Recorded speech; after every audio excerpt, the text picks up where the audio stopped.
Jadi sesuai dengan arahan Pak Menko, kami ingin share sekali lagi teman-teman media kerangka menghadapi pandemi ini. Jadi yang pertama adalah perubahan perilaku atau terkenal dengan 3M, yang kedua adalah deteksi atau 3T, yang ketiga adalah vaksinasi. Itu 3 strategi untuk mengatasi pandemi untuk orang yang sehat. Sedangkan untuk yang sakit, yang sudah sakit ada strategi perawatan atau terapeutik. Untuk teman-teman sekalian, kita pemerintah menjalankan ini sesuai dengan guidance dari WHO berbarengan. Jadi tidak ada satu yang lebih penting dibandingkan yang lain. Di halaman berikutnya, mungkin yang perlu ditekankan di sini adalah atas diskusi dengan Pak Menko, kita juga akan meningkatkan testing dan tracing-nya kita sampai 3 sampai 4 kali lipat dari yang ada sekarang. Ya, seperti yang juga dilakukan di negara-negara lain yang sedang naik tinggi kasusnya. Jadi kita bisa harapkan mungkin dari sekitar 100 ribuan sekarang kita bisa naikkan menjadi 400 sampai 500 ribu testing per hari. Ya, kita sudah memberikan guidance sesuai dengan WHO standar. Kalau positivity rate di bawah 5, hanya 1 per 1000 per minggu.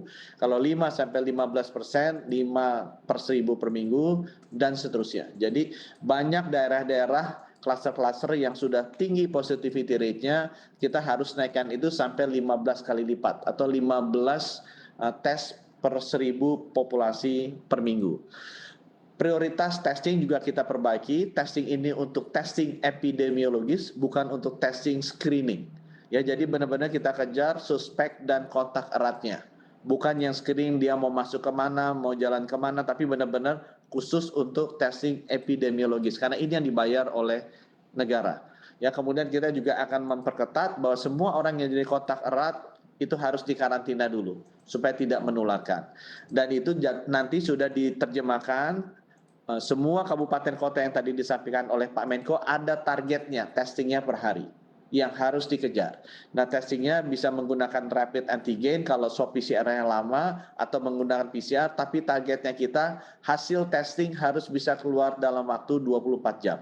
Jadi kalau PCR yang tidak bisa keluar dalam 24 jam, kita memakai rapid antigen. Kemudian halaman berikutnya yang kita juga ingin sampaikan, untuk daerah-daerah yang tekanan rumah sakitnya sudah tinggi, ada beberapa hal intervensi cepat yang harus kita lakukan. Pertama, kita ingin memastikan bahwa yang masuk ke rumah sakit adalah orang-orang yang memang harus dirawat di rumah sakit. Jadi masyarakat tidak usah panik, ini teman-teman media tolong sampaikan, kalau tidak ada sesak nafas, kalau saturasi oksigennya masih di atas 95%, kalau tidak ada komorbid, lebih baik dirawat di rumah kalau dia positif. Atau dirawat di isolasi terpusat seperti Wisma Atlet. Karena kalau mereka masuk ke rumah sakit malah terekspos dengan load virus yang tinggi di rumah sakit. Dan biarkan rumah sakit dipakai untuk tempat orang-orang yang memang harus dirawat sudah masuk kategori sedang ataupun berat. Kalau tidak, masuk saja di rumah. Kemudian kita juga nanti akan mendisiplinkan orang yang sudah bisa pulang, tidak menularkan lagi, kondisinya sudah membaik, kita akan pulangkan. Kemudian yang ketiga, kita juga akan memastikan, sudah tadi dikoordinasikan oleh Pak Menko, oksigen itu akan kita rapikan supply dan demand-nya untuk seluruh rumah sakit di Jawa. Dan kita akan monitor ketat ini. Kemudian yang berikutnya, kami juga akan menaruh orang di setiap rumah sakit untuk memastikan manajemen ini dijalankan dengan baik. Kalau perlu dengan dukungan TNI dan Polri. Kemudian untuk daerah-daerah seperti Jakarta yang tekanannya sangat tinggi, sehingga banyak sekali orang yang diisolasi mandiri, kita akan segera mengeluarkan aturan mengenai telemedicine.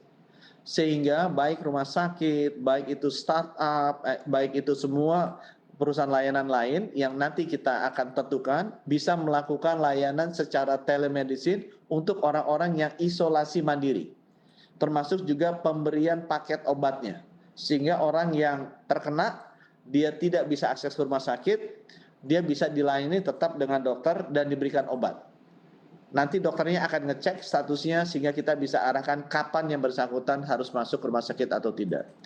Kemudian yang selanjutnya, khusus untuk daerah-daerah yang memang tinggi insidennya, kami menyiapkan tempat isolasi terpusat yang besar. Seperti Wisma Atlet di Jakarta, kita sudah mempersiapkan Nagrag dan Pasar Rumput yang kapasitasnya sama dengan Wisma Atlet. Jadi kita sudah ada dua kali, ya, dua 2 kali kapasitas Wisma Atlet yang sekarang sudah siap. Ya. Di halaman selanjutnya, ini update yang terakhir dan saya mengenai vaksin, karena langkah berikutnya adalah kita mempercepat vaksinasi. Strategi yang ketiga tadi.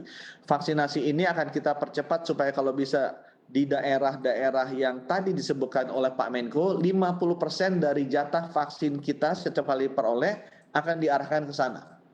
Dan kita akan percepat vaksinasinya, diharapkan sampai bulan ini dan bulan depan 70% kita targetkan sudah bisa divaksinasi untuk daerah-daerah yang merah tadi.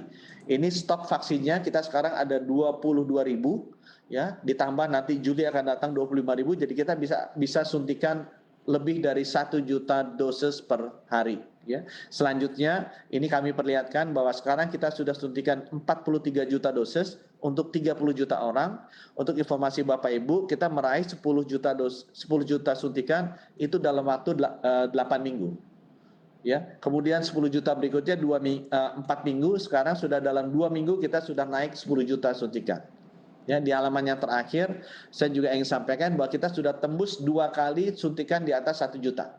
Yaitu di hari Sabtu kemarin 1,4 dan di hari kemarin kita juga sudah tembus 1 juta. Sehingga diharapkan percepatan vaksinasi ini bisa dilakukan terutama sesuai dengan arahan Pak Menko tadi di lokasi-lokasi yang merah yang PPKM darurat diterapkan. Terima kasih.